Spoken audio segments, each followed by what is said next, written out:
So what is a mantra? Today it's popular to call anything which is repeated over and over a mantra. But a real mantra is a powerful sound vibration. It's sometimes compared to a key that opens a specific lock.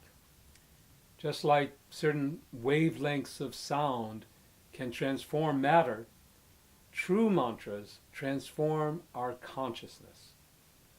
They are sound vibrations that bridge the gap between spiritual and material. Using these mantras for meditation brings the mind to rest in a space free from stress and anxiety. In fact, the word mantra literally means to free the mind. And of all mantras, those that are made of the divine names, it went out. It's on some sort of power saving.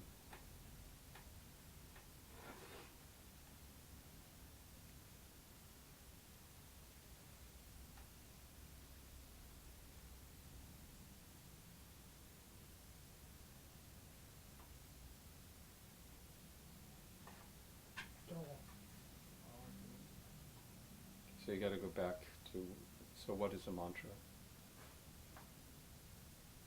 Yeah, that's it. Right from there. Okay. So what is a mantra? Today it's popular to call anything which is repeated over and over a mantra. But a real mantra is a powerful sound vibration. It's sometimes compared to a key that opens a specific lock. Just like certain wavelengths of sound can transform matter, true mantras transform our consciousness. They are sound vibrations that bridge the gap between spiritual and material. And using these mantras for meditation brings the mind to rest in a space free from stress and anxiety. In fact, the word mantra literally means to free the mind. And of all the mantras, those composed of divine names are the most powerful because they're complete expressions of the divine in sound. An authentic mantra is passed from teacher to student over thousands of years, and through meditation and repetition can unlock our deepest potential. Now, this may have sounded a little foreign to you, but in reality, this idea of transforming the mind through sound is something you're doing already, even if you haven't done active meditation of any kind. Let's imagine it's a Friday night, you're out with your friends. Your evening has a soundtrack, something that goes along with your mood. And that soundtrack is different from the one you use for a quiet Wednesday evening where you're trying to study at home, or one you might have for a romantic dinner. So we use sound in the form of music and poetry and conversation to manipulate our experience of a situation all the time. In fact, sound is the most powerful influence on our consciousness. And therefore, mantra meditation is recommended as the most effective way to focus the mind and to make it our friend. There are a number of states of mind. In the yoga texts, they describe 5 states of mind. It begins with the disturbed mind, which is the lowest state. It's like a room full of monkeys, highly agitated, unable to think and listen, keep quiet. And on the other hand, there's a dull state, which no information gets through. There's just dull and listless. You can be holding your key and yet ask, where's the key? Then there's this confused state where the mind is getting information but not able to process it, going from one idea to another idea. I'd like to do it like this, I want to do it like that, but I can't decide. Should I do it this way? Should I do it that way?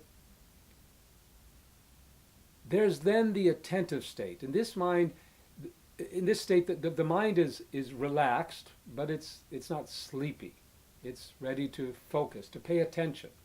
And this is the state that we have to come into in order to meditate. And there are yoga practices, the sitting practices, the breathing exercises. They can help our minds enter this state. And in this state we can come to the place of focus, the focused state of consciousness. That's the goal of meditation. In this state, the mind is not distracted with random thoughts, but it's fully absorbed in the object of our focus. Now that object of focus could be anything. It could be a candle, a sunset.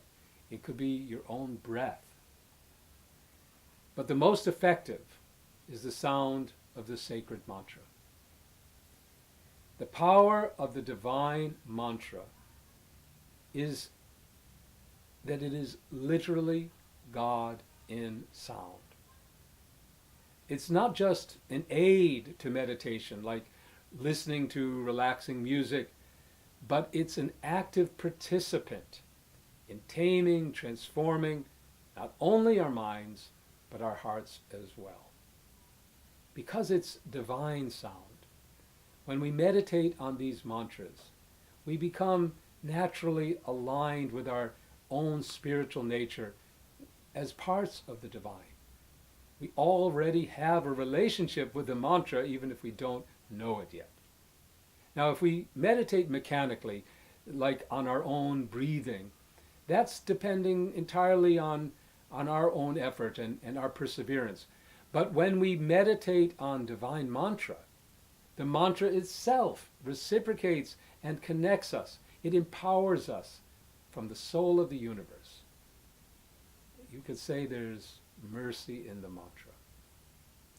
Now this relationship with the divine mantra means that our meditation can be supercharged with feeling. When we only use our intellect to focus, we can reach just so far. But when our emotions are involved, our focus can be strongest. There's a story about a sage in India who was receiving a group of students who had come to learn how to meditate. So he set them up in a room, he showed them to their quarters, and he told them that they were going to get their first lesson, but it was written on a paper, it was on the cabinet. And then he closed the door and he left. And they turned around and they picked up the paper, and what did they read? There's a deadly snake in the room. Don't think about it. And of course, they couldn't think of anything else because their emotional connection, their fear was intense. So in the other way, as we chant the divine mantra with love, with feeling, we develop our relationship with the Supreme Spirit in sound. And this emotional feeling attachment, it helps us focus our consciousness and eventually takes us to realize our eternal, spiritual, loving nature. So the power of chanting is not only meditation, but to completely awaken our loving nature. And that's why it's the primary practice in the yoga system called Bhakti Yoga, or the yoga of the heart. Now there are many divine mantras, but the Hare Krishna mantra stands out, and it's known in the yoga text as the Maha, or great mantra. Of all mantras, this one is most recommended for all forms of mantra meditation. either soft, individual chanting, or singing with a group. And we'll get into the different kinds of chanting in the next lesson. At one time, this Maha Mantra was considered to be the privileged domain of priests and advanced meditators. But now this Maha Mantra has become the prime focus of a widespread spiritual movement which began in India 500 years ago and became known as the Bhakti movement. Today, that movement is all over the world, and the Maha Mantra is becoming popular. The Maha Mantra uses just 3 words: Hare, Krishna, and Rama. As this: Hare Krishna, Krishna Krishna, Hare Hare, Hare Rama, Rama Rama, Hare Hare. Each word of the mantra is a transcendental sound vibration which represents different aspects of the divine. Hare means the love energy, the Shakti of the Godhead. It's the feminine aspect. It's pronounced Hare. Krishna means the supremely attractive nature of the divine, including beauty and knowledge and wisdom and strength. It is pronounced with a short I, meaning like this: Krishna. Rama means the source of all enjoyment, and it's Rama, rhyming with drama.